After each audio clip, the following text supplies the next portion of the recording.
The Electric Ireland Fitzgibbon Cup starts here, for us anyway, the first live stream from the 24 competition, and it is in Carlow, not exactly where we expect it to be, not in the main stadium at SETU Carlow, but on the Astro, and it is SETU Carlow at home to University of Galway. And you don't need to tell me that it's freezing, but it is freezing here tonight. But the lads are all out there warming up, and Conor O'Shea's with me as well. And Conor, you're warm as well? I'm very warm at the moment. Just noticed you're wearing a Dublin coat. You've got some cheek coming down here. It's whatever I could find at home. Well, it might have been worse. Could have been a UCD coat, and they're in the same group as these boys, and of course you managed them. But we're really looking forward to this game here tonight, even though it's cold. But look, where else would you get it? I mean, even the referee, like James Owens, he's refereed 3-4 All-Ireland finals, and he's here doing a college game in the freezing cold. I mean, that's the beauty of the Fitzgibbon Cup, isn't it? Absolutely. I mean, it's a magical competition.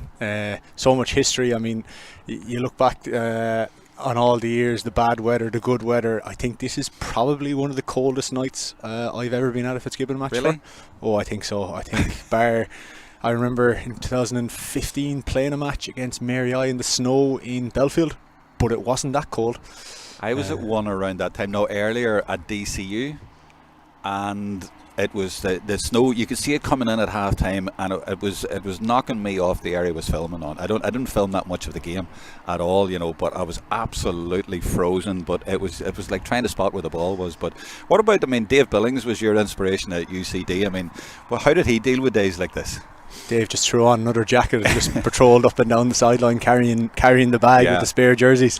What a legend. Fantastic man. I mean, he really kind of inspired a love of college games for loads of us in UCD and across all college. I mean, loads of people would have come across him and had great interactions with him, and I mean, those type of characters make the college GAA scene as good as it is and was and will be in the future. So, and did he like the hurling as much as the football? He did. He absolutely did. He would have hurled himself with Vincent's back in the day, and he was always very supportive of us in UCD on the hurling side and the football side and camogie and ladies football. So no, he was very, very good to us all. There's Man City coming out, or is it UCD in the light blue jerseys there? We were asking before what colour do they wear in these days, SETU Carlow, and I said it's a bit like Man City, the light blue. So the sky blues are out here. Short sleeves, of course, no messing about here, but they are coming out now, SETU Carlow, and they'll fancy themselves tonight because University of Galway have a good few changes. There's a few lads I would have expected to be in there, like Ruben David and Greg Thomas and these boys, and they're not there. We'll come to their team in a minute, but let's look at the team starting with the Carlow team, or at least the team that we have been given, the 15. It might change a little bit. Of course, Owen Cody, the main man at number 11, the captain from Ballyhill Shamrock. So we're going to give you them from 1 to 15, and then we're going to give you University of Galway, and they're definitely not 1 to 15. They've made a whole host of changes. But let's start as we think Carlow are lined out there. And looking at that team, as I say, Owen is the main man up the middle, but who else do you pick out there, Conor? The inside forward line for Carlow is very, very strong there. You have Tomas Keys from Camross and Laois, and then Chris Nolan and Paddy Boland, both of them who would play senior hurling with Carlow, and both performed very well last year in the Joe McDonagh. Chris has been a stalwart here of the SETU Carlow and previously Carlow IT teams for the last couple of years, so I think there'll be a fascinating battle inside in the full forward line for Carlow against the Galway full back line. It looks to me like they're quite an experienced team. Their guys are a bit older and maybe a bit stronger and have had more experience. Chris has won senior hurling championships and Mount Leinster Rangers, and he's been a Carlow senior since 2017. Whereas a lot of the lads, might be around the 19-year-olds, and it makes a difference. Absolutely. Even looking at the spine of the team there for Carlow, you have Ryan Mullaney there, who's come back into Carlow this year, and he's 27, I think, this year. Yep. And centre field then Dwayne Palmer as well would be kind of, I think, 28, 29.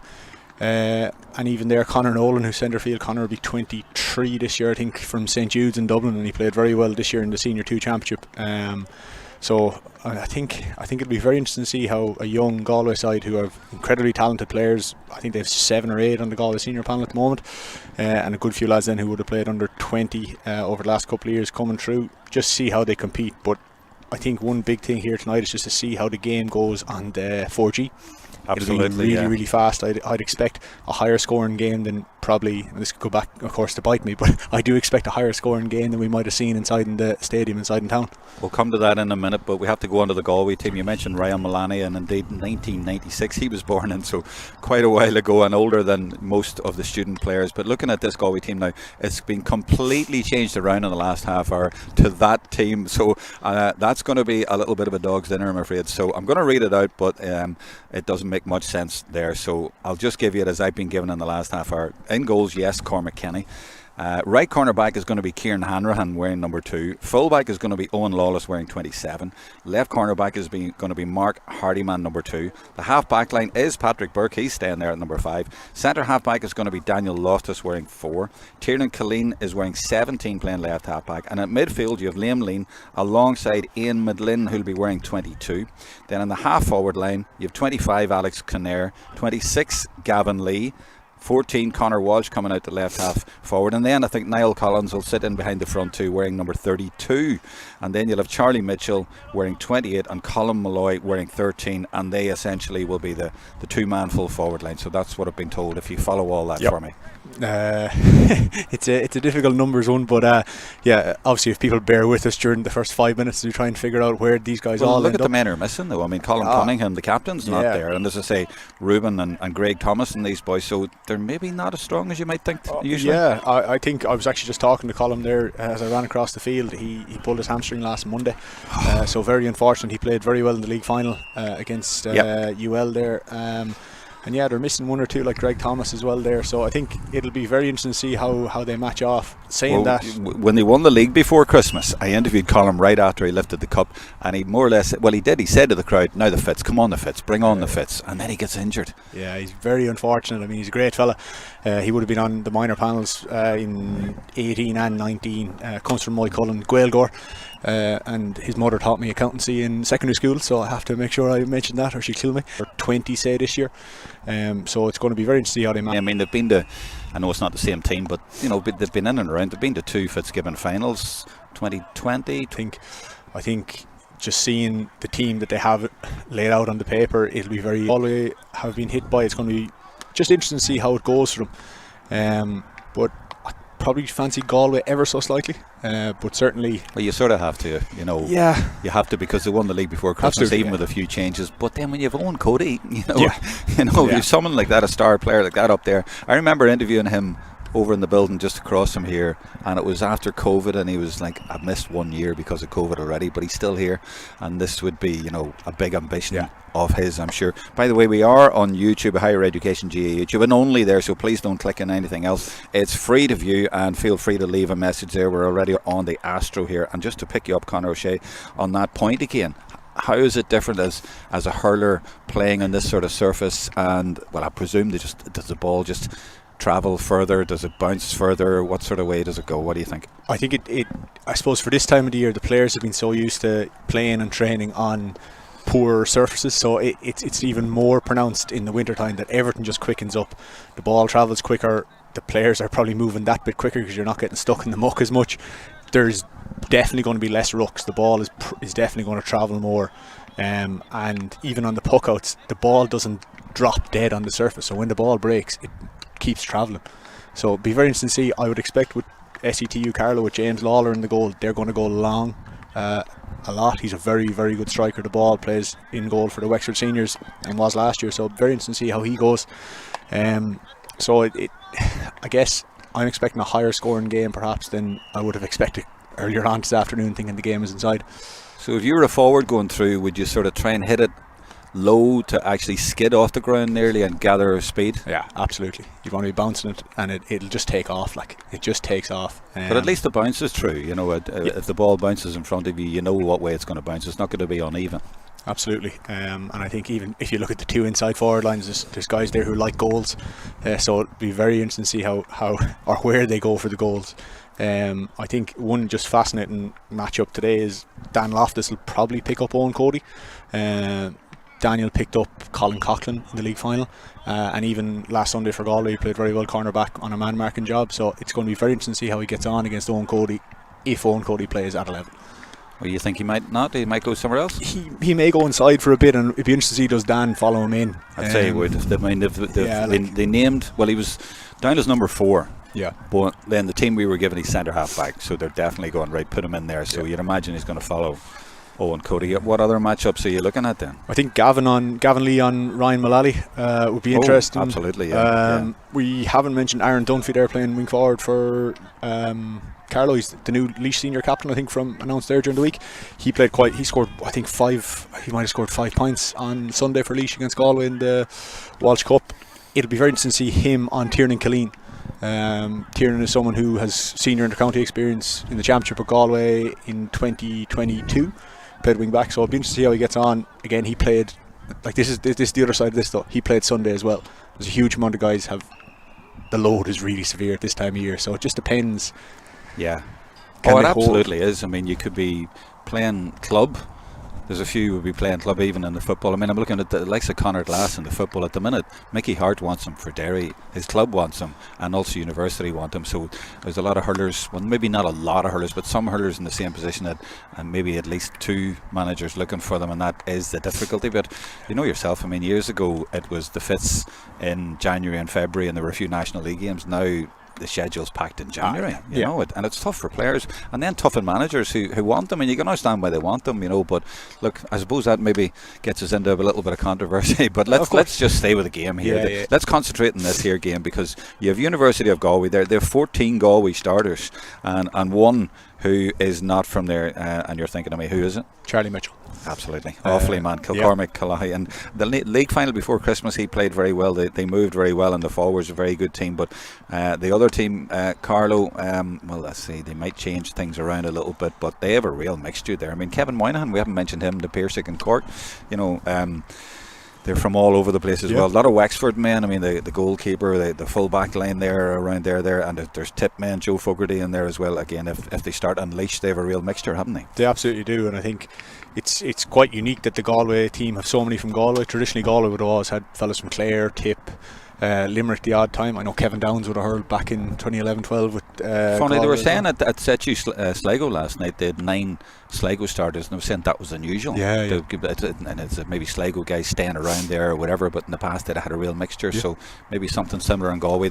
Maybe the college has built up a really good profile, and guys are going, well, we want to stay here. Yeah, I mean, even in terms of Galway at the moment, I saw yesterday a graphic on Twitter that Galway, I think, have 78 players in the Fitzgibbon this year between all the colleges. So between ATU Galway, University of Galway, there's 3 in UCD, and there's a couple in Limerick. 78? I think it's 78, yeah.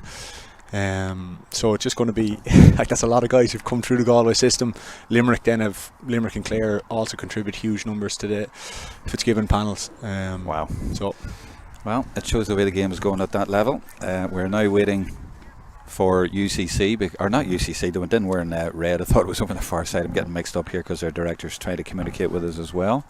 And one of the teams has gone in, and that is University of Galway. And the team you're looking at is SETU Carlow. They came out a little bit later, so they're doing their warm-up, but the other team has gone in. So we were expecting a 6 o'clock start, but we're now 7 minutes past 6 and no sign of it. Maybe the referee hasn't arrived. I haven't seen him go out, or maybe the teams are just... This game was initially to be 7 o'clock. I hope they're not thinking it's going to be 7 o'clock, because we're going to be talking for a long time here, Conor, and I know you've had a glorious career so far, but it could be stretching it a wee bit now. But James Owens is to a referee, and I don't see him just yet. I'm also going to let people know that the live chat is up there, and somebody's asking me on YouTube about the DCU game. Cup draw has been made for round 3.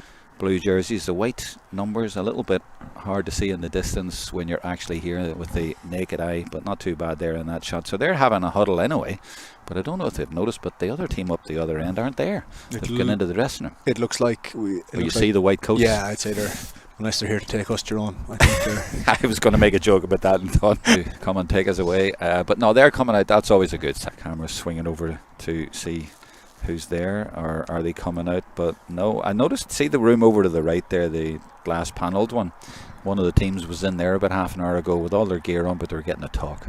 That's one of the things these days, is it, they sit them down and have a talk. They were all sitting like they were in a lecture. Before they got changed, they'd come in, and then in the dressing room as they were putting the jerseys up in the hangers, and they were setting down at every place as well a bottle of drink and one of those Nutri-Grain bars as well. That's all part of the preparation these days, Conor, isn't it? It is. Do you like that?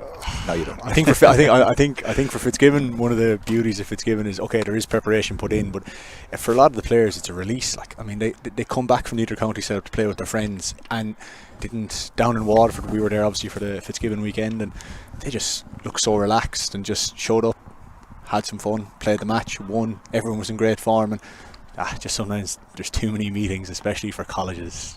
Let them out. There'll be very little set up compared to you'd see in the inter-county game here. You know, they'll have a basic understanding, but it'll be a lot of, I suppose, fellas allowed to express themselves. That is what Fitzgibbon Cup is about, and you'll find here there'll be someone here on the two teams that we haven't mentioned at all who might come up and score 4 or 5 points today. It gives players an opportunity to play at a very high level and get exposure. And there's lads from, shall we say, the weaker counties who must absolutely love this, you know, because they mightn't get the chance to play like with the likes of Owen Cody again in their career, and they'll always remember that. Absolutely. I mean, it's great that you get that opportunity through Fitzgibbon and Sigerson Cup, and you know, it's an amazing experience for players regardless of what county you come from, and I think that is what makes this competition so special. I mean, like, even if you look here at the opportunity, take someone like Charlie Mitchell is for Galway. Like, Offaly are building themselves back up again. He gets brilliant exposure through the Fitzgibbon. He played really well last year for Offaly in both the Joe McDonagh, and he was the captain of the under-20s. He pushes on, and there's a wave of, for example, those Offaly lads coming through in the next couple of years who will get to play this as well. So, like, I mean, it just opens it up for them. And University of Galway been in the last 2 finals, lost both of them to UL, so they've been knocking on the door. They haven't won it since 2010. 2010 in Pearse Stadium. John Connon was hurling centre forward from that day. Seamus Hennessy, John Lee. They had a team that nobody expected to win the Fitzgibbon. But isn't that the way it works sometimes? Like, UCC have done that like numerous times. Absolutely. And like last year they lost in the first round and came back and won it, and sometimes it's the sum of the parts rather than the star players, and that's what you get here, as you say. And it's not that the star players aren't giving it everything, but there's always somebody else can step up. And the beauty of it is as well, I mean, you're living with these boys. Yeah. You're with them all year, or maybe for 3 years, maybe 4 years. There was the lad last week, he's college 5 years, you know, and you build up a great bond there, you know. Absolutely. And that's the beauty of it, is that there we have a team coming out. University of Galway are out, and we have a referee. Is that James? Yeah, I think so. Just looking at him from the naked eye, I thought I should have looked at the monitor there. Has he got a beard on or something? No, or maybe it's my eyesight again. But anyway, we look to have a game on. There's a lot of men on the pitch who maybe we don't need on the pitch, but he'll sort it all out. I imagine he's going to bring the captains in. So the captain is not... So the captain is not Colm Cunningham, or, well, maybe he'll go in for the toss actually. No, but it's Conor Walsh. It is Conor. Oh, you're right. Yeah, he's just taking the helmet off there, and the captain for Carlow is Owen Cody. So it was going to be, I was looking forward to Colm Cunningham up against Owen Cody, but that's now not going to happen. So it's going to be 11 and 14 of the two captains. It doesn't matter at all what way you play here. Obviously there's no wind and no advantage playing either way. No. But we'll do the toss and we'll get the photographs done anyway.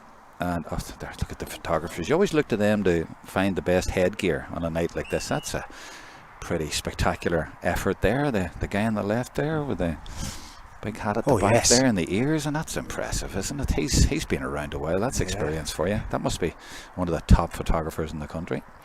He's trying to get his picture there. Look at those hardy boys there, and the short sleeves as well. We did the presser before Christmas, and we went to interview these fellas, and you're a tall fella, Conor, but they brought this lad in. I think it might have been Coughlin. Yeah.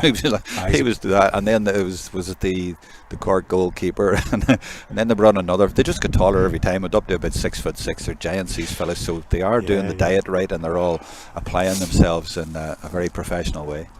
Absolutely, there's some big men. So it's good that they're professional, but I suppose when I was talking there about the Nutri-Grain and all that sort of stuff, the college management are trying to replicate the county setups, but you do want a bit of the crack too. You do. College experience. You do. You mentioned Dave Billings earlier on. Dave used to always, after the matches, there used to be a couple of euro for some pizza and lemonade. Is how he'd always describe it to us. Pizza and lemonade. Yeah. Mineral, maybe you might call it. Yeah, he'd always look after us.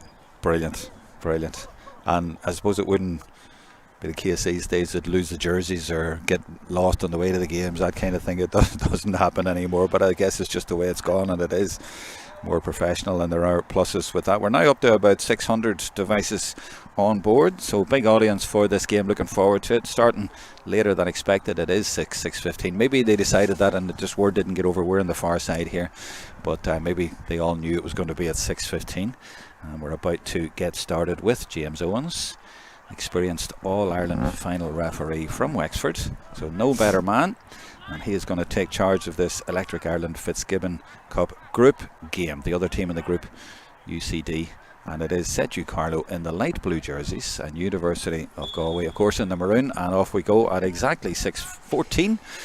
And there's lots of numbers there higher than 15. I did give out the team earlier on. If you've missed that, I will pick it up as we go on, but there you see the ball moving along the Astro at a quick pace, as Conor O'Shea was predicting, and that's going to make a difference, and indeed that would have contributed to that score, because ordinarily on a tough pitch that mightn't have travelled. Absolutely, and Gavin Lee puts the ball over the bar there. He starts like he finished in Ballinasloe on Sunday, putting the ball over the bar. Yes, Gavin Lee's wearing 26 from Clarenbridge, and he is playing at centre half forward for University of Galway. And that's going to be a free for them over on the far side from us as well. 27 is playing fullback for University of Galway, Owen Lawless from Athenry, just to give you that one as well, in case you're wondering what 27's doing out there. 25 is Alex Conor from Sarsfields. He's playing at right half forward. And over in that far corner there, nearly running into the photographer, and ball goes out. So 25 Alex Conor, 26 Gavin Lee, 28 is Charlie Mitchell playing at full forward, the only non-Galway man, I've made up a new word there, Offaly and Galway, he's the only non-Galway man in the starting 15 for University of Galway, and they've even a number in the 30s, Niall Collins wearing 32 from Capitagle, and as we're saying, tactically he'll sort of play in behind the front two, and it is way over on that far side. I can't really tell over there. I'll keep an eye on the monitor to see if I can see who that is, but it is definitely the men in blue. White numbers are hard to spot. That's a good effort, is it? It's going to call. Oh, it's going to all the way, and just it's a goal. Is it a goal? Did they drop that into the net? We'll see if the flag goes up. It is a green. Yeah, wow, that's a big mistake in there. Let's have another look at it there, Conor. I wasn't sure if it was going to go all the way, but look what happens in here. Did he get a touch there, the big fella? It might have been Chris Nolan, was it? Looked like Paddy Boland, just the way he came at it there. Aaron Dunphy took a shot. The ref has gone in to talk to the umpires though, because there is probably going to be a question of square ball. Can we have another look at it? Maybe the replay might be an idea. Boland, he's a real goal getter, isn't he? There was a game a while back, he scored the 4 goals. It is a square ball. So one more look at it, Conor. What do you think? I don't know if it's easy to see it in there, but was he in? Oh, he was. Yeah. All right, no score. Nearly a very dramatic start, but not. So it remains 1 point to no score. Don't see a scoreboard here, by the way, so we're going to have to keep a very close eye on the scores. That's a nudge to you, Conor, by the way. I tried to write it down, and then after 15 minutes I've gone, what was that? But it's 1 point and no score at the minute for University of Galway. Could be 2. And it is Colin. No, it's not. It's wide. Colin Malloy with that effort. He's from the Kilnadina Leitrim club, and really that'll go down as a miss. Yep. So James Lawler, the goalkeeper, and he must have heard you saying that he should go long, so he goes short. Now they go long and put it down into that corner. But is that a sweeper playing in there? Yeah. Is it 27? Is it Lawless? No, it's Tiernan Killeen there. Oh, it is. Yeah, he's picked up 17. Sweeper. Yeah. It seems that Carlow look like they're playing an extra man in the middle third rather than playing an out-and-out sweeper. Okay, that's tactically what's going on. At University of Galway, see all the numbers in the 20s, the roaring 20s, 26 and 22. 22 is Ian Medlin. 26 is Gavin Lee, who got the first one. I'm going to wait to see the umpire this time instead of calling it. Well, they weren't sure either in the end. One of them didn't give it, but looked over to me. What did you think, Conor? I thought that was over now myself, Jerome, but Gavin has started very strongly here. They could have had 3 points. Now, they could have had a goal against them too, but they could have easily had 3 points. They've just got the 1. But yeah, there's a threat up there definitely, and Gavin Lee at the centre.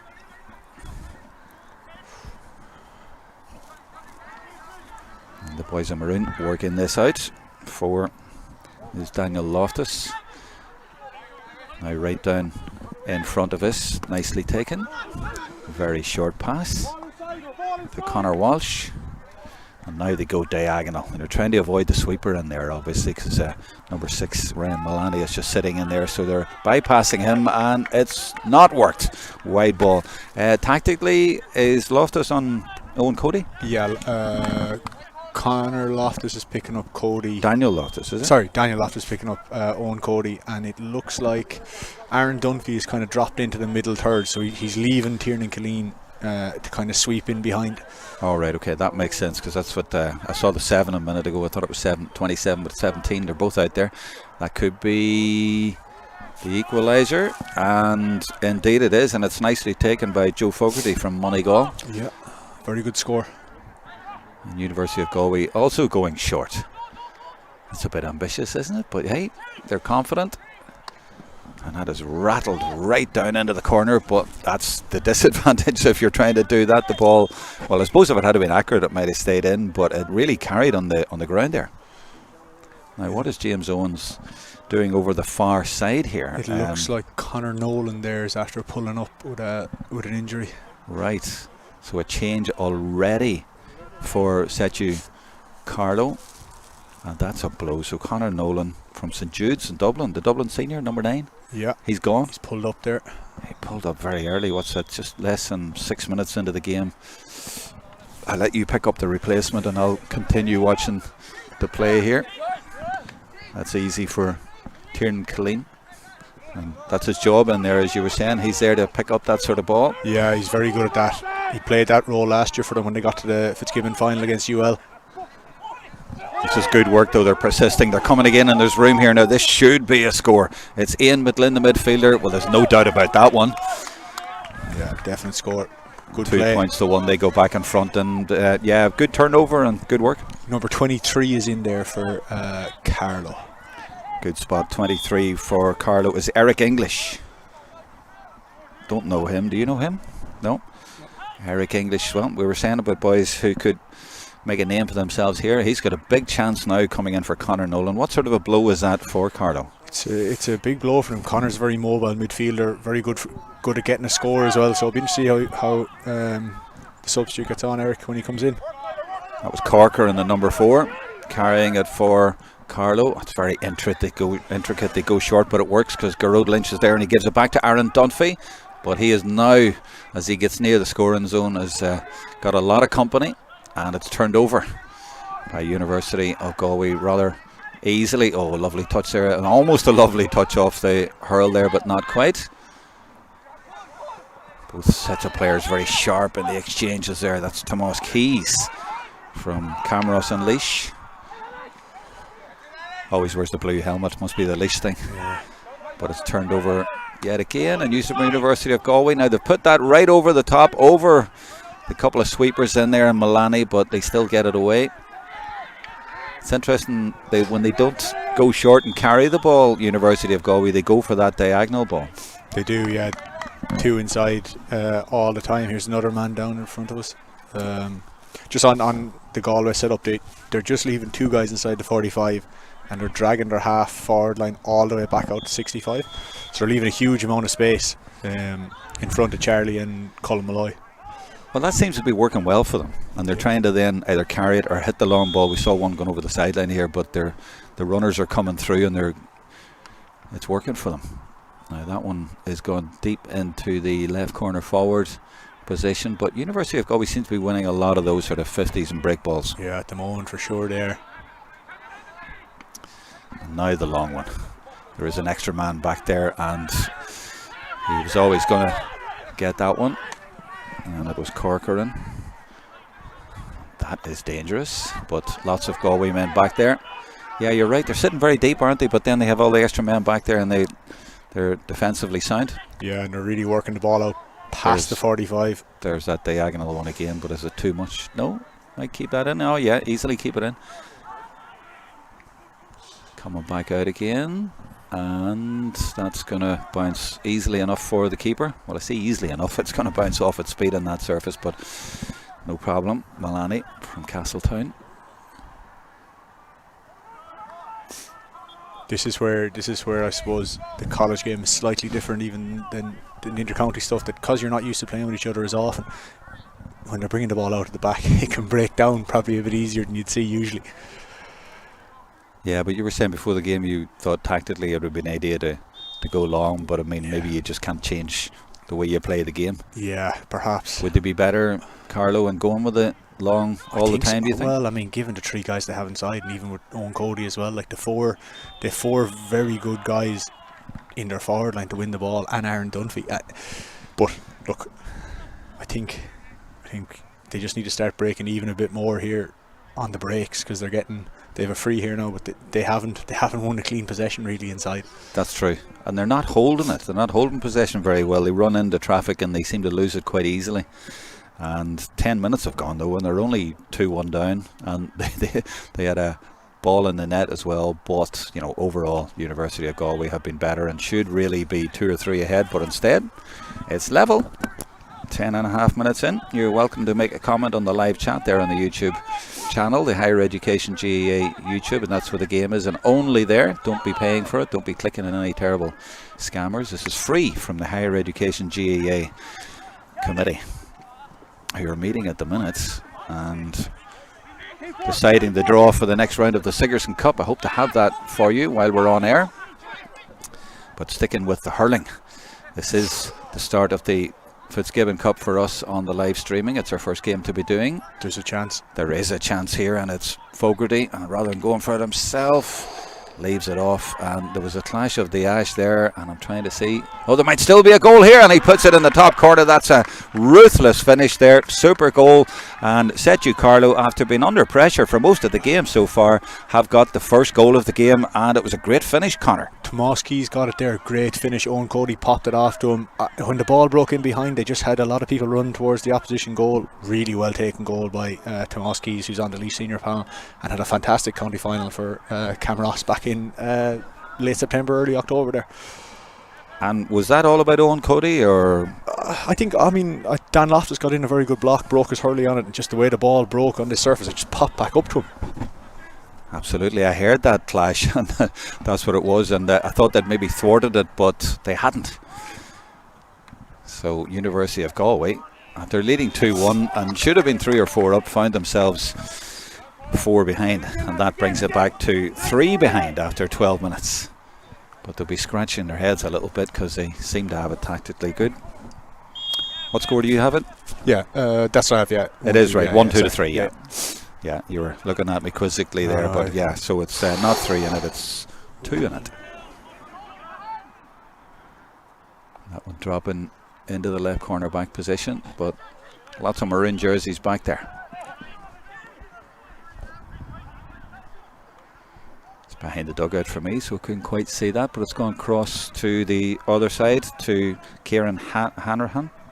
No, actually it was Daniel Loftus, number 4 from Turlough, and they now motor down the far side. University of Galway 2 points down, and this is the number 32 Niall Collins going for another one. Has he got it? Nope.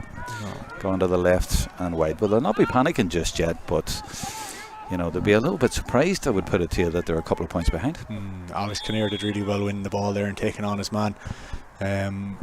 He's really developing into a very, very good player, pushing on from his underage promise, where he would have been a highly touted prospect in Galway. Absolutely.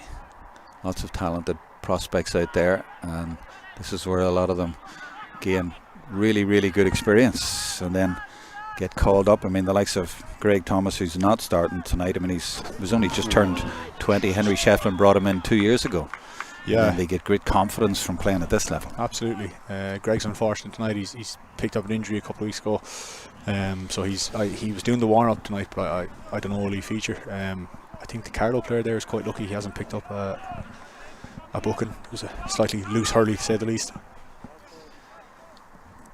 But I mean, looking at it from a college point of view, it's so fantastic that they just provide so many games. I know there's some complaints about the games, but like before Christmas and that, there's a lot of lads not playing at county level and that, and it's so important when you're at college to be able to have that outlet and to be able to play so many games at college level. Absolutely. Oh. Well watched by the keeper. That's James Lawler from Wexford, Fern St Aidan's club. They get it away.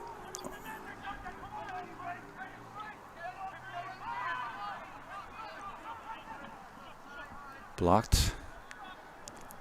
I'm going to watch the monitor because it's way over that far side from us. It's quite difficult to see. We're at ground level, but it is University of Galway in possession with the number 22 back there, Ian Midlin, who's playing midfield. Oh. Now they put it over to my side. It's easier to spot, and nicely taken as well by Alex Conor, the man you were saying. And that diagonal ball played yet again, but doesn't work. It's good, strong defending. Paddy Casey did well there on Colin Malloy. Indeed, and 23's the man you were talking about, Eric English, who's come in for the injured Conor Nolan back there as well, part of the sweeping up job. Now they get it in there. They long ball. This caused trouble the last time, and nearly, well, it did cause trouble, but the goalkeeper is breathing a sigh of relief. And yeah, that direct ball straight in there is causing trouble. Absolutely. Again, though, if they, either whether it's Chris Nolan or Paddy Boland inside, and then they have Tomoski's off the break. Boland, yeah. They're going to cause bother in there. And Boland seems to make that run from the right over to the middle, and that's what's causing the trouble because the goalkeeper can't see him coming. Absolutely. Yeah, it's an interesting one. They've one goal already. They had the ball in the net another time, and they have that threat there. When you have that threat, you're always in business. Colin Malloy forced to go back out, but gives possession away, and Garrod Lynch says thank you very much from the Balnakill club. This time they go low, but they still put it into that danger area. They're very quick to do that, and defenders don't always like that. Makes them uncomfortable, but they put it in, but they've dealt with it nicely this time, to be fair. And 27 is Owen Lawless, and this is Gavin Lee. Steaming through, they can't stop him, and he puts it over the bar nicely. Two were chasing him, one was coming in, converging on him, and he put it over, and the referee wants a word because there was a loose hurl there. I think so. I think Dwayne Palmer was I think that is Dwayne Palmer there who got caught in behind him. Just a bit of a slap, was it? Yeah, there was, yeah. Just watching it again here, Conor, actually, we might spot it again, and yeah. Didn't bother Gavin. What's it, 3 I think he's got, but it's 1, 2, 2 is it? Yeah, he got the first one. Yeah. Oh yeah, there was one, well the one yes. we thought it was over, looked over to us but was not given, so he's got the 2 on the board, so 1, 2 to 4, so 1 point in it, 17 minutes gone, and they are going short. Reminds me of the Cork tactics back in the day against Kilkenny. I'll come to that in a second. Has that gone over all the way from there? It has. What a monster of a point that was. Who got that one, Conor? I think that was Kevin Moynihan on that side of the field. A very good score. Well, really just as I mentioned Cork. Yeah, Cork man, the Pearsick, yeah. Yeah, really I was saying back in the day, like when Cork, their last All-Ireland was 2005, Sean Ogue. That's right. You know, and then they were going for the 3 in a row, but under John Allen, they insisted in playing short, and then Kilkenny came in and blew them away. Reminded me a wee bit that it was all like play it so intricate at the back. It's a long time ago now, isn't it? It's hard to believe Cork haven't won. Yeah, it's been a long time. Absolutely. Galway had bet in the final in 05. Oh yeah. The following year I was thinking it's sort of the Kilkenny reign the following year, wasn't it? The start of all that, wasn't it? That's right. That's a score there. That's a good score as well. Looking at it again here, we've got it. Yeah, it is Patrick Burke from Oranmore Mary, and that was a good one from him from way out in the far side. So point for point, tit for tat at the minute. 18 minutes gone, 6-5.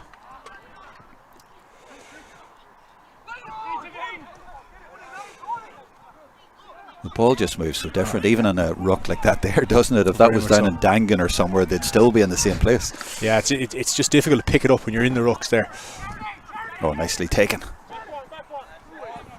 This is Collins.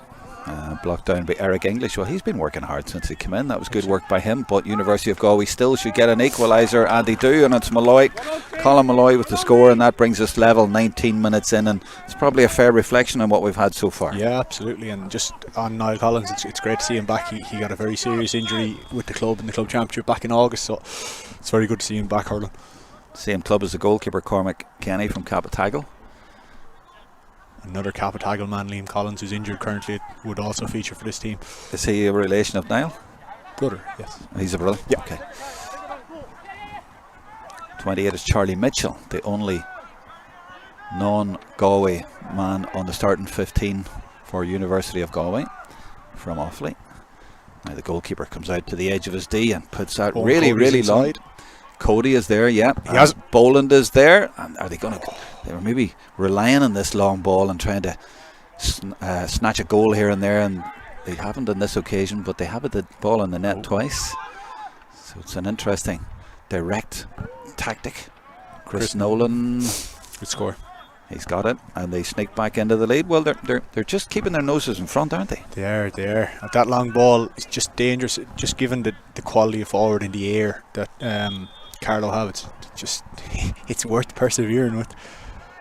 Absolutely, when you've men up there who can do that. Now that one has gone nearly into the clubhouse on the far side. As I say, it's not quite easy to see, so I'm going to watch the monitor rather than watching the actual play, just to see what's going on over that far side. But University of Galway have it, and they persist on that side, but put it right down into the right corner position, and that's well taken in. He's got the runner as well, and he's looking to get it back. Conor Walsh give it back to him. And there hasn't been a goal threat up there yet, but hold on, James Owens has given it a free in, is it? Yeah, I think he's given a free rather. I think the free was where he's standing rather than inside. Yeah, so he... Yeah. Oh. Did Milani get a flick on it? Oh, it's gone. It looked like it, yeah. It looked like it to me, yeah. Yep, it's a free in, and it's 1-4-6, so this should level it. And it's that man Collins again. He just popped this over, I imagine. He does. Yep. 21 minutes gone. So you reckon that shouldn't have been a free? I thought maybe the free was on the previous one. I thought Ryan Milani got a flick on it, but it could have been for a previous in the corner a bit further out. Yeah, well, we have an angle here on the side, and I suppose James was behind it, but like there could have been 3 or 4 players in the way. Hard to see, but we'll go with him. He's a fantastic, experienced top referee, of course, and it's great that he gives up his time to do these games. Absolutely, but it's brilliant to have referees at that standard doing these games. Yeah, oh, it really, really adds to it. I'm sure the players look around and go, oh, it's James Owens. Certainly no debating from any of the players with him. It's a nice hand pass inside. Well, I thought it was, but again, maybe the surface just carried the ball through, and SETU Carlow in the light blue have got it, and they're away. This is Aaron Dunphy, the new Laois captain, goes for his score, and he doesn't get it. It just goes to the right. I thought it was going to drop in there, but good work by them again. They're good on the transition when they turn it over. Yeah, and when they get running at Galway, they've caused them a few problems. Now, I know he didn't score, but there was 4 Galway lads run towards their own goal, which is never what you're looking for if you're playing a spare man back there. So 22 minutes gone. All square. Nicely taken, easily taken. Conor Walsh from Turlough. Number 4, Daniel Loftus from the same club. Again, the diagonal ball down to that corner, and they might get through here. They're going to get at least a point, you would imagine. Yeah. Has he got it over? He has. And Charlie Mitchell will get a... I was going to say we'll get a replay, maybe not on this occasion, but that's them in the lead now by a point. Took it well. It looked like 2 Carlow lads crashed into each other when... Yeah, one of them still down. So 8 points to 1-4, nearly 23 minutes gone.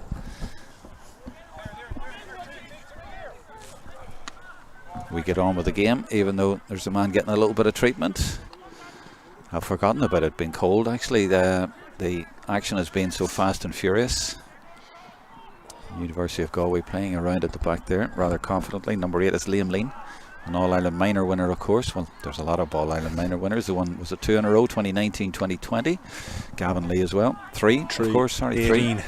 And has that gone over? Yeah, it has indeed. That's a great score from distance, and that's 9 points to 1-4. And University of Galway have just turned this round in the last 2 or 3 minutes.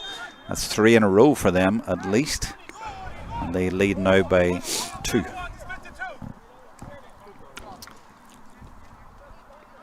So yeah, a lot of All-Ireland minor medals around the county and around this setup as well. Absolutely. But hold on here. There's a chance again. Come SETU. They have conceded 3 points in a row. They could do with getting a score back here. They look intent on maybe trying to get a bit closer rather than just taking a point, and they don't get anywhere. It's well defended, and there's room in the middle here, and nicely taken as well by Tiernan Killeen, and he's skidded that along the Astro surface down into the corner here. And it's Colin Malloy, and has he found his range? He hasn't. I think that's going to go to the right, and it's going to go wide. Just slightly, just drifted wide, but a nice ball in by Tiernan. Carlow had a chance there for a score, didn't take it, but yeah, a point. They could have got a point. They Yeah. could have just taken their point. But just to go back on your point about all the minor winners, I think it's important to realise that minors, because it's now under 17, it's going to take these guys a lot longer to break through. I mean, like, you're now expecting guys inter-county senior maybe who are 22, 23 to come onto it, rather than what we might have seen previously at 19, 20. Especially, Yeah. like, you even see it in the Fitzgibbon, like, a guy who's in second year doesn't always get to play on the team, even if he's an inter-county panellist. There's guys who are older than him and just a little bit bigger. Absolutely, yeah. 1 year can make a difference, 17 to 18. And then with the rules maybe changing in a lot of counties this year, you know, there's an interesting situation. For example, in a tournament up in the north, and it's called the Ulster Minor Tournament, but they're all under 17, and they've changed the rules, and basically it's all the same teams again next year. Okay. Because they've gone to 18. Chance. Oh, and he's taken that beautifully. Oh, what a finish as well. And the SETU Carlow defence, their hands go up in despair, but there was no stopping that. Beautifully taken, and that is the first goal of the game for University of Galway. Let's have a look at it as well. Oh, beautiful skill.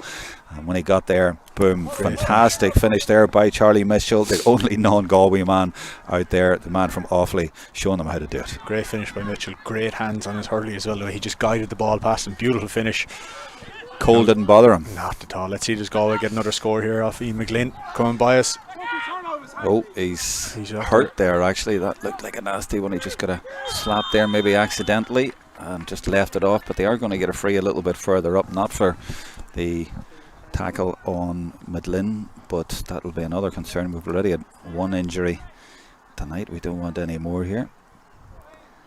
So Midlin in a bit of bother there, but that goal puts daylight between them now, 5 points in it. I was asking you about the reflection on the game, the actual scoreline, about 10 minutes ago, but to me, University of Galway deserve to be 2 or 3 ahead. Yeah, they do. They've really got on top in the kind of across their half-back line.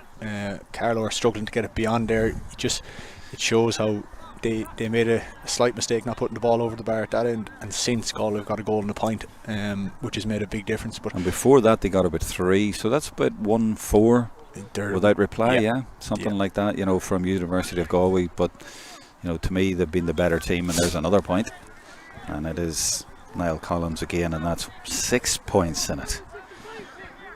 SETU, of course, lost Conor Nolan early in the game, and now they find themselves in a bit of bother. And the guy who came on, actually, Eric English, has been spoken to at the minute, just off camera to the right. James Owens is having a word, and there's a card appearing here, and it is a yellow card for Eric English. I wonder, does that go back to the Ian McGlynn? Yeah, a few minutes ago it was. Yeah, that's what that was. Yeah, so good work by the officials, you know, spotting that, because obviously James didn't spot it. He didn't give the free for that. So fair play to the officials there, working as a good team. But it's 1-10 to 1-4 with 2.5 minutes to go to half time, and SETU Carlow haven't scored for a while, and they really need something here. A point would do, but they look like they're going for goal, and they do go for goal. They don't get it, but they're exciting to watch, you know, because they go for goal, but they need a score.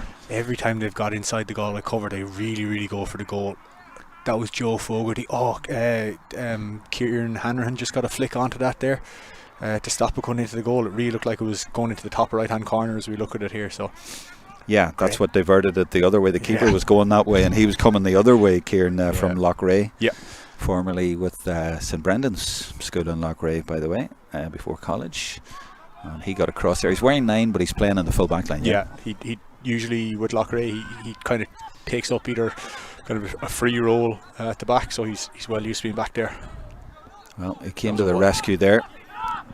Maybe Rescue's putting it a bit far. They're 6 points up, but he did divert it. But from a SETU Carlow point of view, they've had 2 or 3 opportunities of points in the last 5 or 6 minutes. Haven't taken any of them. So they could have been a bit closer, and they might end up now being 7 down. Probably will. Has it gone over? Yep, they're now 7 points down. And so that's a bit of a concern going into half time. They're falling away here. Nice ball across there by Owen Lawless. Across. Colin Malloy didn't get on it, but on the second phase, Niall Collins came in and just took on his man and put it over the bar. How many has Colin scored, by the way? Have you been taking notes? Yeah, he's 2 frees and 1 from play, so 3 points. Sorry. And Charlie Mitchell? Charlie's got a goal. Colin Malloy is a point. Gavin Lee is 2 points. Yeah, so the scores have been spread around, yeah, but look how so. many times have they put that ball diagonally over to that right corner. Malloy's over that side trying to get it. That's such an obvious tactic. Yeah, especially here on the 4G, you can allow the ball to go slightly past you and you'll still be able to make up the distance. It's not getting stuck on the ground for them. SETU Carlow running through the middle. They do like to run with it. And again, they have that intent about them. They've got lots of pace when they run, and they do try to go for goal, but will they just take their point on this occasion?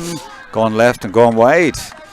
No scores now for, it must be 10 minutes. So they've only actually scored 5 times as we approached the end of the first half. And that just isn't enough.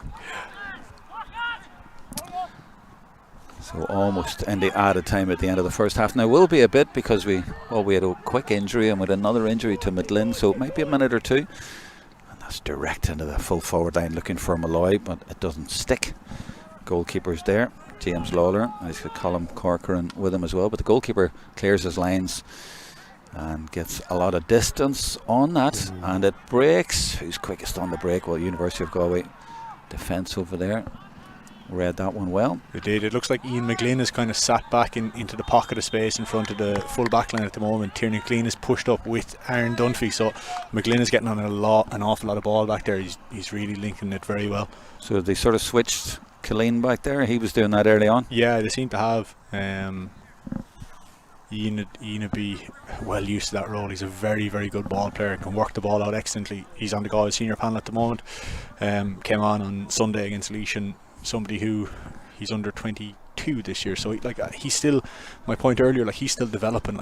These guys do need time. Yeah, because he could have been playing minor 5 years ago. Yeah, he was the captain in 2019 when they won the All-Ireland, and then obviously add in the 3 years of COVID, they didn't have the same development path as players even this year or last year have, so just give them time. 8 points in it, and there is a half-time whistle, so it's ended, I would say, a little bit concerning for SETU Carlow. You know, they were well in it after 20 minutes, but now they're a long, long way back. Yeah, they are. They're beginning to struggle from I suppose even a sign of that is the spread of scores that Galway have. Galway have 8 players have scored versus on the Carlow team there's only 3 scores. So it's just even the Galway are getting their scores that bit easier, and I think overall are full value for their 8 points, and I wouldn't be too surprised to see them extend this now a small little bit. Carlow really need to start second half well, or they're going to be in a spot of bother.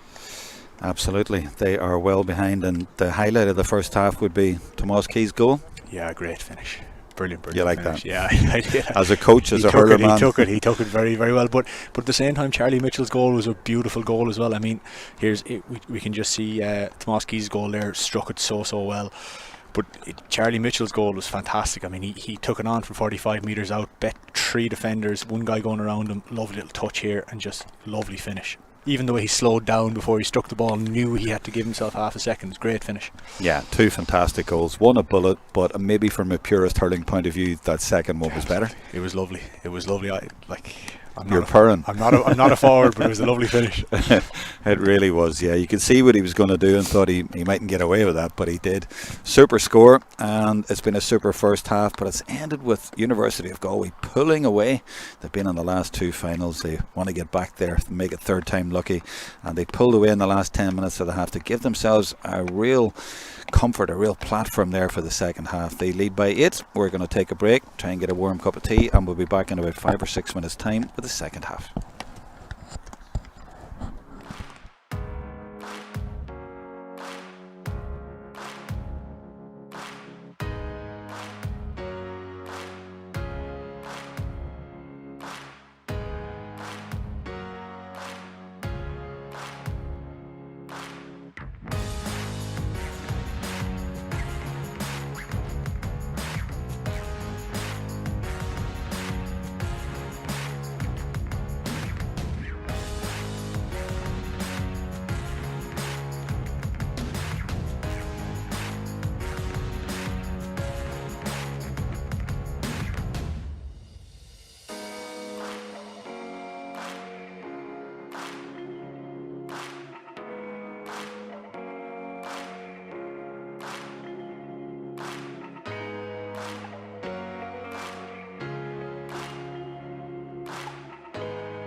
Welcome back for the second half. There's only one team out though, so we won't be starting just yet. The referee is there, that's James Owens. And you see the University of Galway boys finding different ways to keep warm. Jumping around and getting the legs going, and even the press-ups. That is impressive, Conor O'Shea, isn't it? It wouldn't be for He's me. showing off, isn't he? Does he know the camera's on him? That's way too much physical activity for January. In the middle of a game, too. Stop. No, been running around. There's no need for that. No. I'll tell you what we'll do while we're waiting for SETU Carlow to come out, though. Give the team of University of Galway, because it was a bit mixed up at the start. So in goals, Cormac Kenny. They're playing Kieran Hanrahan at right corner back, even though he's wearing number 9. Fullback is Owen Lawless, wearing 27. He's from Athenry. Mark Hardyman is playing left corner back, again from Athenry, wearing number 2. Full back line, Patrick Burke, number 5. Daniel Loftus, 4 in centre half back, and left half back Tiernan Killeen from Loughrea, although he's sort of been playing as a bit of a sweeper and then released from that. Full midfield, 22 Ian McLinn, although he's dropped in Tiernan Killeen's role that he had earlier on. Also at midfield, Liam Lean from Clarenbridge, and in the half forwards, Alex Kinnair's wearing 25, Gavin Lee's wearing 26, Conor Walsh wearing 14, and then you have Niall Collins wearing 32, and up top you have Charlie Mitchell is number 28 and Colin Malloy 13, and we're waiting for SETU Carlow. No sign of them just yet, but more traditional 1 to 15, but I'll give you them anyway. James Lawler, the goalkeeper. Number 2, Paddy Casey, also from County Wexford. 3, Michael Dundon from Clongeen. 4, Callum Corcoran. 5, Gerard Lynch. 6, Ryan Mullaney. 7, Kevin Moynihan from the Piercing in Cork. Midfield, Dwayne Palmer, number 8, although he's playing a bit deep. 9, Conor Nolan from St Jude's, but Conor Nolan got injured early on, as being replaced by Eric English. He went off very early. You see the Carlow players now coming out of the dressing room area. 10 is Aaron Dunphy, the new Laois captain. 11, Owen Cody, the captain from Ballyhale Shamrocks. 12, Joe Fogarty, Moneygall. Paddy Boland, 13 from St Mullins. 14, Chris Nolan, Mount Leinster Rangers. And 15, Tomas Keys from Camross in Laois, who got that terrific goal in the first half and would have been looking for goal of the match or maybe goal of the week award, but up popped Charlie Mitchell at the other end. Or was it Collins? That was Mitchell. Charlie Mitchell. It was Charlie Mitchell. It was Charlie. The Offaly man popped up at the other end and bettered it with an absolute screamer of a goal. Now, that means it's 112 to 1-4, and the men in maroon really pulled away at the end of the first half, and the question now is if the men in blue can get that back. It's a long, long way back, and they don't have the ball right away because Lean has put it down into the left corner of the attack, and that is going to be a free in, and the referee very quick to act on that. He did not like that challenge at all. You heard the clash of the ice from here, and way over in that corner. Conor O'Shea, what happened there? I think it was ash on knee, to be honest. Ryan Mullaney, that was the clash. Yeah, Ryan Mullaney is looking for a hurley there. Ouch. Colin Malloy is gingerly picking us up off the floor. Should be a handy score here for Niall Collins. And a yellow card, I imagine. Yeah, that's what it was. So not the start they wanted. It was one of those where the centre back was slow with the pull or late with the challenge. Depends how you look at it. I hear you. Either way, it's a free for University of Galway, and they have an opportunity here to go 9 points up, 112 to 1-4 at half time. And you would expect he would get this. Has it gone to the right though? Oh, it has. Yeah, it's gone wide. Okay. Gone wide. Remains just the 8 points in it. Don't have our scoreboard up for the second half, but believe me, it's 112 to 1-4 for University of Galway. And that one goes over 4 or 5 players and runs all the way through to Owen Lawless. 22, Ian McLinn. Low one. Down into that corner again, where they got the free a minute ago. He's coming inside, forced to go back out. And is that over the bar this time? It is indeed. Really good score. Can't quite see from this distance, but I saw a 6, so it's definitely Gavin Lee, number 26, who got that. Nice finish for them, and puts 9 between the teams. Good start to the second half for University of Galway. Now, SETU needs something special, and Dunphy there looked like he might be able to get through, but hasn't been able to get through. Clean drills it down into the left corner, but I think that's going to go over the line, is it? He kept it in. There's a dugout between me, so I look at the monitor and see, yep, University of Galway still in possession, just about. It's Conor Walsh, 14, gets a little bit of help. Yeah, they've started the game second half really well, and University of Galway, after playing really well at the end of the first half, they've just carried that momentum again. Having said that, that's weak enough effort into the goalkeeper, James Lawler, and he drills it down the right hand side. They need a bit of a break here, but they're outnumbered there. They're at least one or two extra men in maroon back there, so they've been forced back and forced back. That's going to drop in, and that's easy for University of Galway. And SETU Carlow just not causing many problems at the minute, and University of Galway coming out with it. That's a good ball, that's an interesting one, and it might spill all the way through. Doesn't. Just about dealt with, but yeah, good start to the second half, Conor, for the boys in maroon. Yeah, very strong start there. Conor Walsh definitely threw the ball there as they were working it out, and it was delivered long then into the inside line. Are you saying it was an illegal throw? Oh, definitely. Yeah. Got away with it? Yeah. All right, I didn't spot that. No, definitely was a throw, but yeah. But they've started the half well, and maybe more to the point, SETU haven't really started firing, considering they were in there another 5 minutes. You thought they might come out and be pumped up, but they didn't get the ball from the ball being thrown in, and they haven't had it much since. Could be a long second half for the home team. I say the home team, we're on the Astro pitch here. We're not on their usual main pitch in the stadium down the road. And that's nice stick work if he's got it over, and he has put it over. That's a lovely score, and the lead stretches a little bit further, and it's becoming a little bit easy. Yeah, no, very nice. Is that score. fair to say? Yeah, very nice score by Alex there. That's 5 of the starting 6 forwards from Galway have scored, and Conor Walsh is getting through a power work around the middle as well. So, and that's easy as well for University of Galway. They're starting to enjoy themselves out there, and that's beautiful hurling. And it's Killeen having to check back, but still might get a score. And does, and that's a lovely little passage of play, but SETU Carlow just aren't getting close to them, and University of Galway have opened up a huge gap at the start of the second half, and they are bossing, they are lording this game. Yeah, they are. Carlow have just put in Owen Cody into the full forward line, but Daniel Loftus has followed him in. Yeah, Cody's not really had that sort of impact that he might have hoped, or his team might have hoped in the game. No, but it's Loftus has done well enough, but he hasn't just got much ball at all. It's one of those nights where just it's not falling anyone's way in the inside line for Carlow. Now it might. Hold on, though.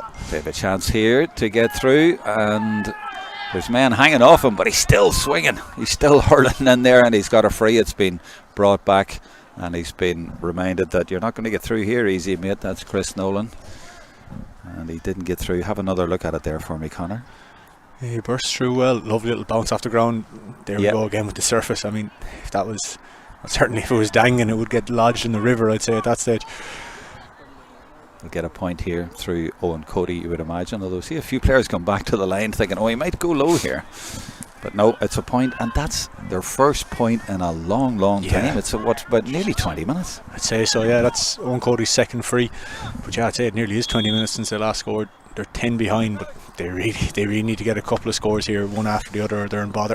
Yeah, it's hard to see it, although they did start the game reasonably well and got that superb goal, and we're leading, was it 3 up, 2 or 3 up when they got the goal? You know, they were in a good position, but if you think about it, since then they've conceded, what is it, about 112? Yeah, and only got another couple of points themselves, you know. Yeah, no, they've just struggled for scores. I think Galway are playing very well here at the moment. This is Midland with the sideline. Is it easier or more difficult to hit a sideline on a surface like this? You're asking the wrong man. That looked pretty easy, but well, it did, didn't it? Yeah, I would imagine it is, but or maybe you can't set it up. Yeah, you know, on a bit of grass either. You know. Again, I'm not an expert. That's why I was asking you. To be honest, Jerome might struggle to get down to it.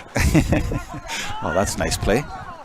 That's Paddy Boland giving it inside, and that is better. That's more like it. Aaron Dunphy putting it over. The two men down the 10 and 13 down the right hand side, but they actually went down the left hand side and combined together, and that's what they needed. Yeah, that's a nice score. it's interesting on the sidelines. When you do go long from the sideline, you can lose the ball very often. The opposition of an extra man. Surprised that they didn't keep it tight. Oh, that's a tough challenge, but he keeps going, and a lovely one inside. Oh, and he hasn't got that. He hasn't got it. Aaron Dunphy, you could see what he was trying to do. Nice little step inside. Referees come over to have a word as well. And Midlin was hurt in the first half in exactly the same part of the pitch, wasn't he? I think he's alright. He is, yeah. Now, what's the referee doing here? Is he just letting it go, or is he's got his hands on his hips and he's beside Aaron Dunphy? He's just telling him be careful when he swings back a little bit. Yeah. So 38 minutes gone. Well, the first 8 minutes of the second half has flown by. It's 115 to 1-6, so 9-point game. A little bit of a revival in the last couple of minutes from the home team, but they're going to need a lot more. At least they have possession, and they put it in there again. There's a chance here. They need a little bit of magic, and you sense that there could be a chance here. Well, at least a point. He's done well to get a point. The man was hanging off him, but Tomas Keys, after that brilliant goal in the first half, has added a nice point as well, and that's exactly what they need. Yeah, it's a lovely score.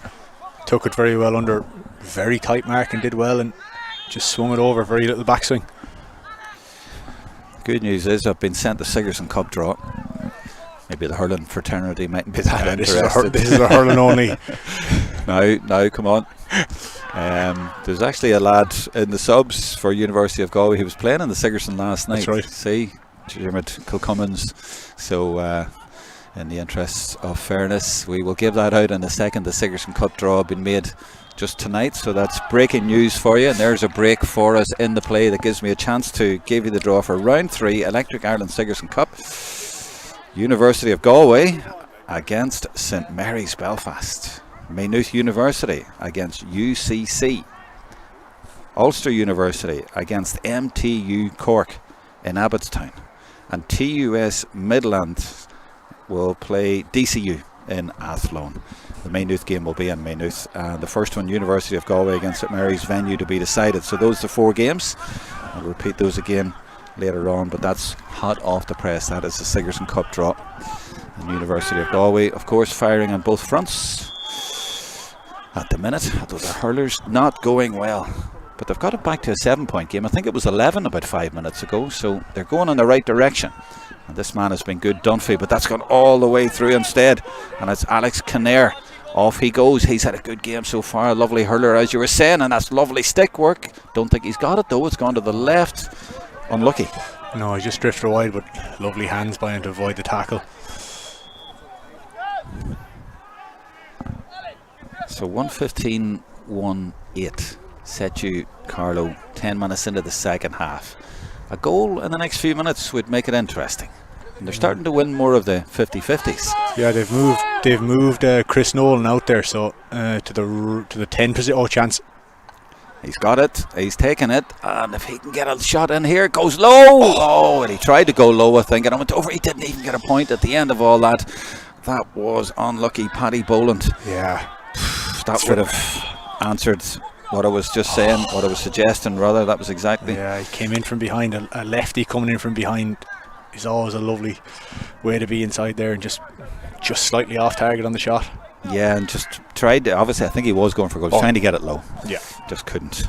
But at least the threat was there from a SETU Carlow point of here view. But here's a chance at the other end, and this could kill it for University of Galway. Oh, goalkeeper does brilliantly, but it's going to end up in the net surely. Well, there's players in the net, and I imagine the ball is in there, and indeed it is as well. And I think it was Niall Collins who finished it off, and we could have had a goal at the other end. We looked at having the game brought back to a 4-point game instead. That looks just about finishing it. All the players and the ball in the net. Every scrappy goal, but took it very well in the end. Good save from James Lawler in the goal there from Collins initially. Really good save actually. Charlie Mitchell gave we're going to call it a pop pass off inside, and he just took it well. Well, we've had 2 crackers of goals, but that's not going to be up there in the goal of the month competition, that one. No. But it's obviously got a huge impact on the game, and it's probably killed off whatever comeback that we may have been hinting at. Yeah. 2:15, 1:8. You know, what a swing that is when you think about it, Conor, you know. Absolutely, like we could have been looking at 1:15, 2:8 there, but scrappy goals are always nice to get. Free in, chance for a point back, and almost immediately University of Galway have sent a lot of their subs to warm up, and that's more difficult on this night than most nights, but they're obviously thinking, right, we should be okay here, get a few subs warmed up and start rolling them on in the next 2 or 3 minutes. Cody, has he missed that? Oh, he has missed that. That's a surprise as well. Yeah. 43 minutes gone. Remains SETU Carlow 1-8, University of Galway 2:15. UCD awaiting in the same group. That one's gone well to the right. That's another wide.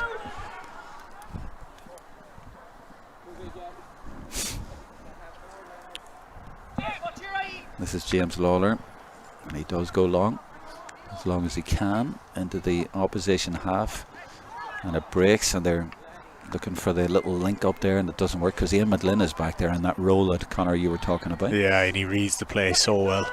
He's just so good in those situations to read the break from behind. And you could see what they were trying to do, release it quickly for the runner going through, but Ian McGlynn was wise to that. Yeah, he was.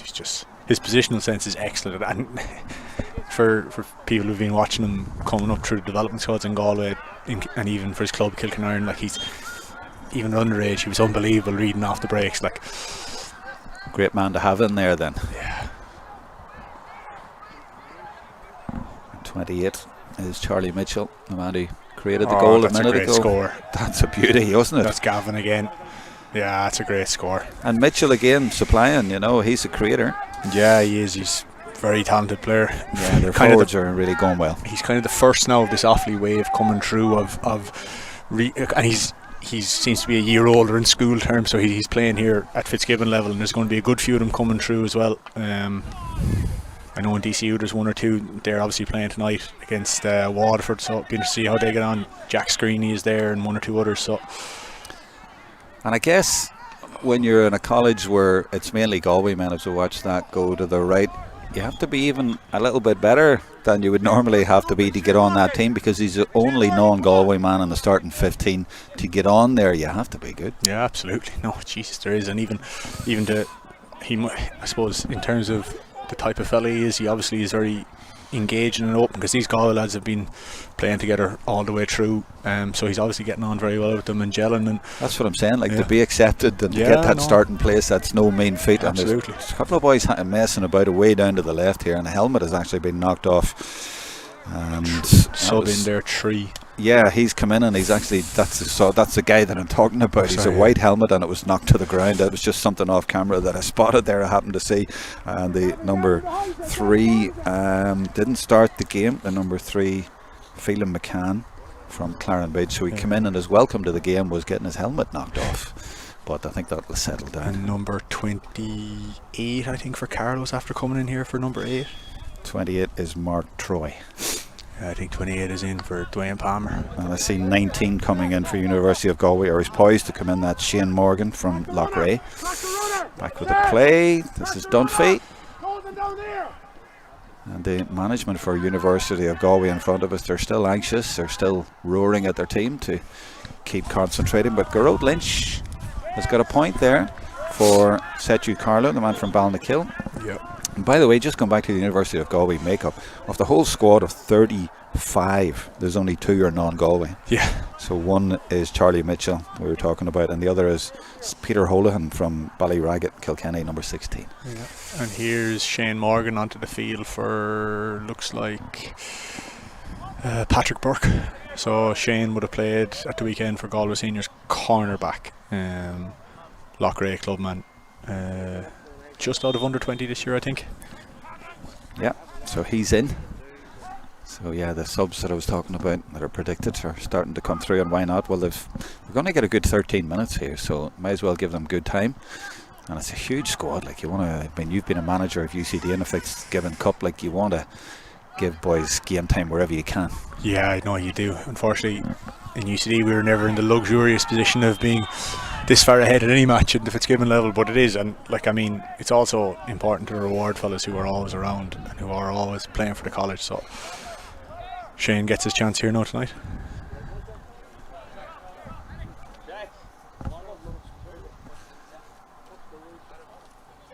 So a chance from just inside the opposition half for Chris Nolan here.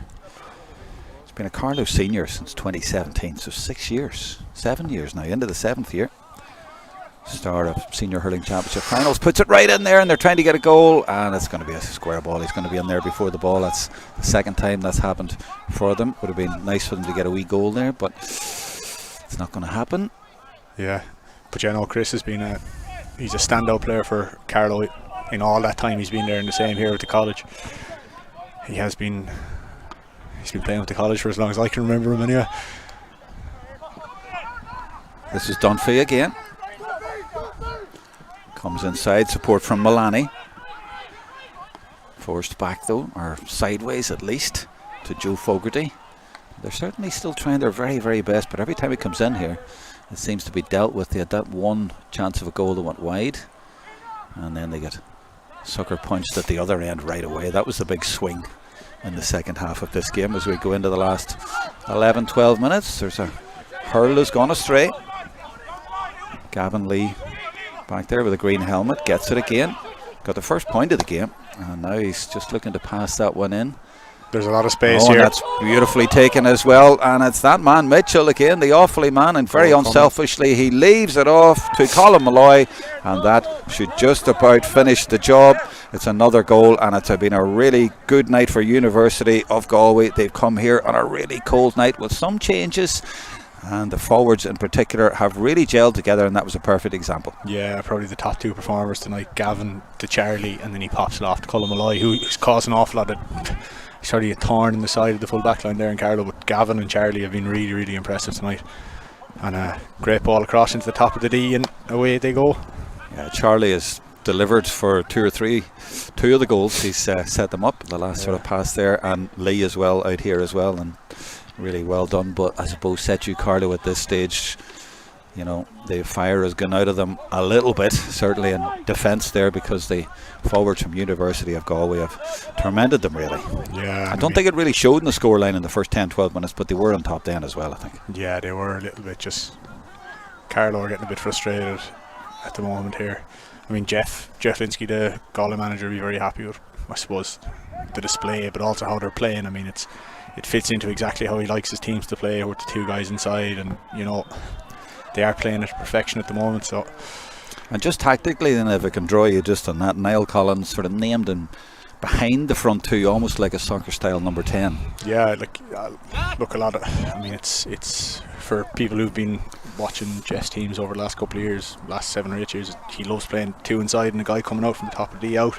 It's very hard to defend against, because usually one of the best ball players in the team plays in that position, and you have to pick him up, and it leaves a lot of space inside, cause his half forward line then sit really deep. I mean, if you look at the two wing forwards that Galway have here, Alex Kinnear and Conor Walsh, both of them do a huge amount of work back the field, which then allows it makes the opposition having to make a decision: do I follow, do I stay? And then if you have someone as dangerous as Gavin Lee in centre forward, the centre back has to push up on him, leaving the space in behind. So it's a very difficult thing to defend against, and I suppose here one thing they seem to have added to their, I suppose, arsenal is the fact that they're scoring goals. Last year, like they play the same way pretty much all the time, but they seem to have added a few goals now this year, and let's see, can they continue that next week against UCD. Absolutely. Interesting tactical breakdown from Conor O'Shea there on our live stream coverage. This is SETU Carlow trying to get something back, but it just ain't happening now. The referee did get an advantage there, so he's going to bring it back for a free. We're now in the last 10 minutes, and it's more than double scores, so University of Galway are able to roll on the subs, and 31 has gone in there. That's Jack O'Mara from Killimer, and 14 is coming off. That is Conor Walsh. Yeah, but job done. Yeah. for them tonight. Yeah, mightn't have scored tonight, but played really well. Was on the ball an awful lot. Did exactly what I said there about working back. He's always on the receiving end of the ball for the halfbacks coming out, sets him up, and it's great to see him back playing as well. I mean, he had a very good campaign for his club Turlock, but for him to be back hurling here, it's brilliant, and I think that has to be acknowledged as well. Well, that's another bonus of higher education, isn't it? You know, the boys can get back and get up to level and play at a really good level with quality players, No, absolutely. Sub coming on for SETU Carlow. Really impressed, Conor, the way you managed to get Arsenal into the commentary tonight. Was that a bet? Did somebody say, I bet you can't mention Arsenal on the live stream of hurling there tonight? No. I know you're a big fan. Yeah, no, it wasn't actually. It just came to my head there. This mid-season. I'll, as an Arsenal man myself, I definitely accept it. And you've gone up in my estimation. Yeah, and even though it wasn't meant. Listen, not that he's going to be watching this, but hopefully a friend of mine is going to sort out the tickets for the European game at the start of March. Right, so okay. We'll see, can we fit you in, Jerome, on the bus across? I've already seen them in Europe this year. I was in Seville. Doesn't get better than that. 2-1 away there. Back to here. 7 minutes to go in the freezing cold in Carlow. And Carlow are being frozen out, but this is good movement by Cody, and there is a chance of a goal here, and it is Tomas Keys again. Well, he got the goal in the first half, nearly got another. Wouldn't have made a difference, but let's have a look at it anyway. We're giving them something to cheer about. Nice play, and boom, just over the bar, not under.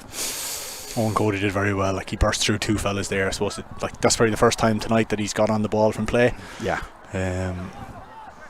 Again, combination of Daniel Loftus doing very well on them, with Tiernan or Ian McGlynn sitting in front has done very well on them. So I suppose, again, from a coaching point of view, Conor, I mean, you get someone like Cody and you're obviously going to get men around him. That's the plan, as many as you can, but they've just been so strong overall, University of Galway. Yeah, they have. They've been really impressive. I suppose it's the first time I've seen him in the flesh this year. I didn't see him before Christmas, and that's a great score. That's a super score. How many times have we said that tonight? I mean, they've come out with some great scores. Obviously, it was a great goal at the other end as well, but still. Yeah, good score by Owen Lawless there. Wouldn't be renowned for his shooting, but great score. Great striker of the ball. Well, he's wearing 27, but he was named to play full back. Yeah, no, he'd be a full back by trade. He's been...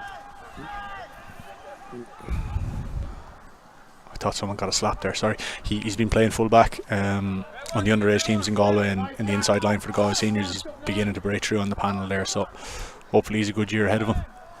Might be looking for a place in the forwards, the way things are going. And looks like they're bringing on 11 now, University of Galway. The subs are beside me here, so I can see Killian O'Callaghan from Castlegar.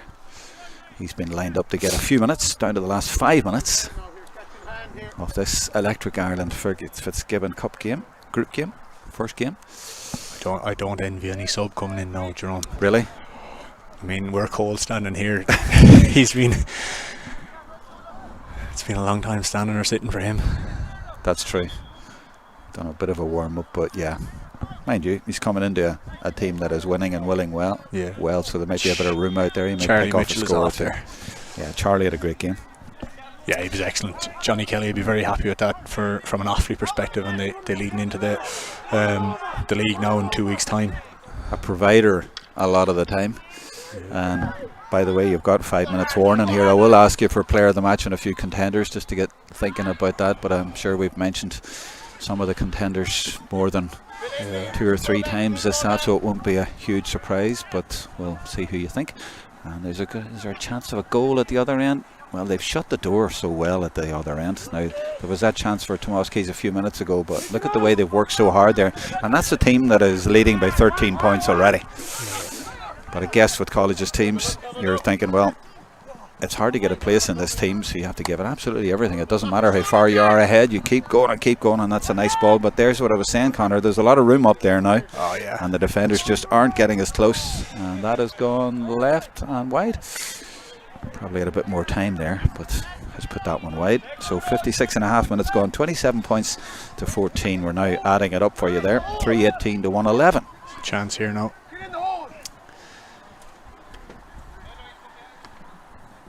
And he nonchalantly puts it in there. They're looking for something special though, and again there's too many numbers there, too many men backing reading the game well as well. But the keeper's in a bit of trouble in there. Needs a little bit more help. But no, the door closed again. Yeah, and winning, I suppose, just Galway are going to win the match, but winning by so much as well, they're now guaranteed to get through regardless of what happens from now on, because the score difference is very hard to close up for either of the two teams. And obviously they play UCD next Thursday. It'll be UCD's first game out. Game is on in Dangan. This is the third year in the last 5 that University of Galway and UCD have been drawn together. UCD and Galway had a great game in 2022. Cian Lynch was playing for Galway at centre field. Yeah. There was a great battle in Belfield that evening. UCG won, or University of Galway won by 3, so be interested to see how they get on now next Thursday. Absolutely. That's the next game. Referee holding up for substitution. Gives me a chance to read out the Sigerson again. The draw made in the last half hour for the Sigerson Cup round 3 next week. 4 games. University of Galway against Sipman Cup. But back now to the Fitzgibbon Cup into the last 2 minutes of normal time, and it's SETU Carlow in the light blue, trying to get a score here. Almost Dublin colours. Well, actually they are Dublin colours, aren't they? Yeah. The shorts as well, they look very Dublin-like. Galway are very good here, not allowing Carlow get a goal at all. Like they are fouling the whole time when they're breaking in behind, but they're doing a very good job. And look, the game is over, but it's smart play not to let the opposition get any momentum. Oh, jeez. And also, as I say, they're playing for places, the University of Galway guys, because they've been in the last 2 finals. Yeah, and there's boys who've earned starting places here, and there's other boys who've been injured and haven't got in. So lads have got an opportunity here. Yeah, they're really taking it. They have. Look, a lot of this team last year played last year. Do you know, they've lost 2 big names, Nevin Island and Brian Kincannon, but there's a good few of them who are here playing. So yeah, have you been more impressed by their defence or their attack? I suppose the thing I'm actually most impressed by is how seamless everyone is just slotted back in. Obviously the intercounty lads wouldn't have been involved here too much over the break, even though, look, Galway, I know from my own experience last year that Galway are one of the better counties in terms of releasing players for stuff, so they may have had some access to them, but they've just seamlessly slotted in and everyone knows what they're doing, and they've been really impressive. Defensively very strong, but up front the combination between Gavin Lee and Charlie Mitchell has been exceptional, really, to be honest, watching the two of them.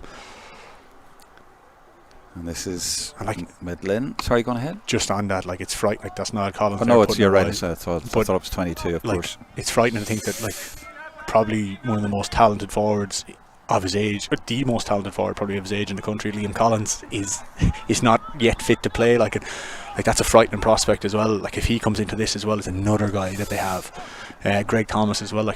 Yeah. When we talk about players playing for their position, there's a lot of guys coming in here who Ruben Davin. Yeah, Ruben, even Shane Morgan. Intercounty players. Yeah, who came on as a sub there. Yeah, Liam Collins, a brother you're saying of Niall Collins, who took that last free there, the 32. Yeah. And Ian Midland, 22. Just to clarify that. I'm not sure. That looked like Sorwin, but he's getting up pretty quickly, thankfully. We're 1 minute almost into added time, and it's 28-15, almost double scores. 3-19 to 112. But you did say it'd be high scoring on this surface. I thought I did think it'd be closer, but Galway have been very impressive. Between themselves and UL, they probably have the 2 strongest panels again. So if they can avoid each other, I don't know how the knockout stages are faring, but you could be looking at those two again. They're probably the top 2 teams. Then after that, Waterford, just looking at the Waterford team from today that they're playing DCU, very interesting. Here's Cody now. Will he go for it? Well, is there much point? Well, he does go for it anyway. Doesn't get it, but from the second ball, it has ended up in the net, I think, has it? It has. And was it Paddy Boland maybe? I'm not sure. We'll maybe get another look at it. Here it is. Here, Conor. Number 22 just came in there. Oh, was it 22? Yeah. There, at the far post. Yeah, I think you're right. Yeah, and 22 is Darren O'Donovan. So they did get a goal, and despite University of Galway trying so hard to prevent that, they did get through in the end. Still a 10-point game, but it takes them up to 212 to 319. Doesn't look quite as bad on the scoreboard.